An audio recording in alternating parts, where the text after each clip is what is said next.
எல்லாருக்கும் வணக்கம். மேடையில் அமர்ந்திருக்கும் எல்லாருக்கும் uncle, I tend see you. வணக்கம், ரொம்ப நாளாச்சு உங்களை பார்த்து.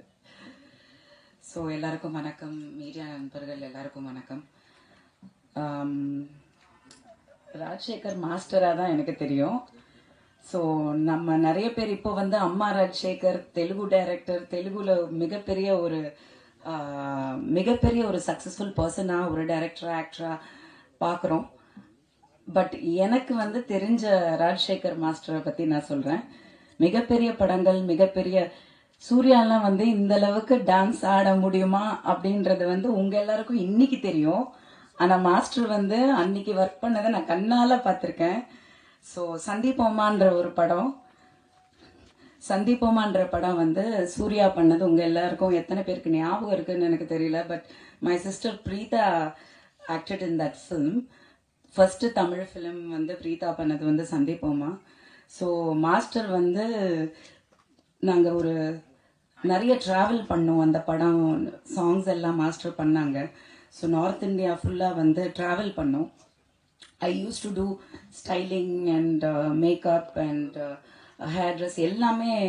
அந்த காலத்தில் வந்து நிறைய சின்ன படங்கள், சின்ன ஹீரோ படங்கள் அந்த காலத்தில் Suriya is also upcoming. Vijay, Suriya எல்லாமே அப்கமிங் தான்.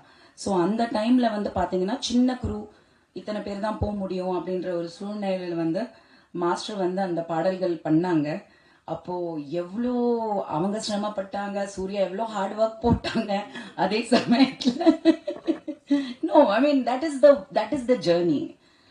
ராகினுக்கும் அதான் சொல்கிறேன், that is the journey. So நம்ம வந்து எடுத்த உடனே ஜெயிக்க முடியாது, அது சினிமாவில் நடக்காது. It takes a long time, behind the screen a long time at least. முன்னாடி வந்து ஜெயிக்கிறதுன்றது மட்டும்தான் தெரியும், பின்னாடி எவ்வளோ வேலை பார்க்குறோன்றது நிறைய பேருக்கு போய் சேராது. ஸோ அந்த விதத்தில் மாஸ்டர் வந்து எனக்கும் மாஸ்டருக்கும் மிகப்பெரிய சண்டைலாம் நடந்திருக்கு ஸ்பாட்டில். He has seen I've been a very protective sister towards Preetha and everything. But அதை தாண்டி we know, because அவரும் ஒரு ஃபேமிலி மேன், அவரோட ஃபேமிலி அவரை எப்படி ப்ரொடெக்ட் பண்ணுவார் அப்படிங்கிற மாதிரி தான் நானும் இருந்தேன். So we connected and I'm so proud to say that I'm seeing him here. இன்னைக்கு வந்து மிகப்பெரிய like more or less same age group தான் நினைக்கிறேன். பட் இன்னைக்கு இவ்வளோ பெரிய ஒரு டைரக்டரா, ஒரு சக்ஸஸ்ஃபுல் பர்சனாலிட்டியா பார்க்கும்போது, சினிமா இண்டஸ்ட்ரியில பார்க்கும்போது ரொம்ப ரொம்ப பெருமையா இருக்கு. ஸோ கங்க்ராச்சுலேஷன்ஸ் ஃபர்ஸ்ட், என்ன நம்ம ரொம்ப நாளா சந்திக்கல. ஸோ படத்தை பத்தி சொல்லணும்னா, வெட்டு பேரே வந்து வெட்டு 1 துண்டு 2ன்னு சொல்லுவாங்க இல்லையா. So first half and second half அப்படின்னு தான் நான் பார்க்குறேன். ஸோ அப்படி பார்க்கும்போது வந்து இன்டர்வல் பிளாக், இந்த படம் வந்து தெலுங்குல தலை, ரைட்? தலா, ஓகே. தலையா தலாவான்னு தெரியல, நான் தலைன்னு சொன்ன பிரச்சனை தலா. ஸோ அந்த டைட்டிலில் வந்து ரிலீஸ் ஆன படம் மிகப்பெரிய வெற்றி அடைஞ்சிருக்கு தெலுங்குல. ஸோ நம்ம தமிழ்நாடை பொறுத்த வரைக்கும் ராதா சொன்ன மாதிரி அதர் லாங்குவேஜஸ்க்கு தான் நம்ம அதிகமாக சப்போர்ட் பண்ணுவோம், நம்ம லாங்குவேஜை விட அதிகமாக வந்து சப்போர்ட் பண்ணுவோம். ஸோ அந்த விதத்தில் வந்து இந்த படம் வந்து ஒரு தமிழ் பர்சன், நம்ம மாஸ்டர் தான் எடுத்திருக்காரு. ஒரு தெலுங்கு டைரக்டராகவோ இல்லை ப்ரொடியூசராகவோ இல்லை டெக்னீஷியனாகவோ நான் பார்க்கல. ஸோ உங்கள் எல்லாருக்கும் சொல்லணும் அது அப்படின்றதுக்காக தான் நான் அதை பற்றி, பாஸ்ட்டை பற்றி இங்கே பேசினேன். ஸோ கண்டிப்பாக வந்து அதில் வந்து உணர்வுகள் ஜாஸ்தி இருக்குது அந்த படத்தில். நான் பார்த்தேன் அந்த இன்டர்வல் பிளாக் வந்து it's amazing, something that we have to watch. அதில் வந்து பர்ஃபார்மர்ஸ் எல்லாருமே வந்து பர்ஃபார்மன்ஸஸ் வந்து ப்ரில்லியண்ட்டாக பண்ணியிருக்காங்க. சொல்லவே வேணாம், விஜிகாலாம் வந்து அவங்க வாய்ஸ் எப்படி மாடுலேட் பண்ணுறாங்கன்றதை நான் இப்போ தான் பார்த்தேன். இங்கே பேசுறதுக்கும் படத்தில் பேசுறதுக்கும் சம்மந்தமே கிடையாது. ஸோ அந்த விதத்தில் I think it is a action packed entertainer. And ராகின் next generation hero. So it's like மிந்திலாம் வந்து ரவி சார் சொன்ன மாதிரி அடுத்த வாரிசு தான், வாரிசு நடிகராக தான் சொல்லுவாங்க. ஆனால் இப்போ என்னமோ நெப்போட்டிசம் அப்படி இப்படின்னு சொல்லிட்டு கெட்ட வார்த்தை பேசுகிறாங்க இங்கிலீஷில்.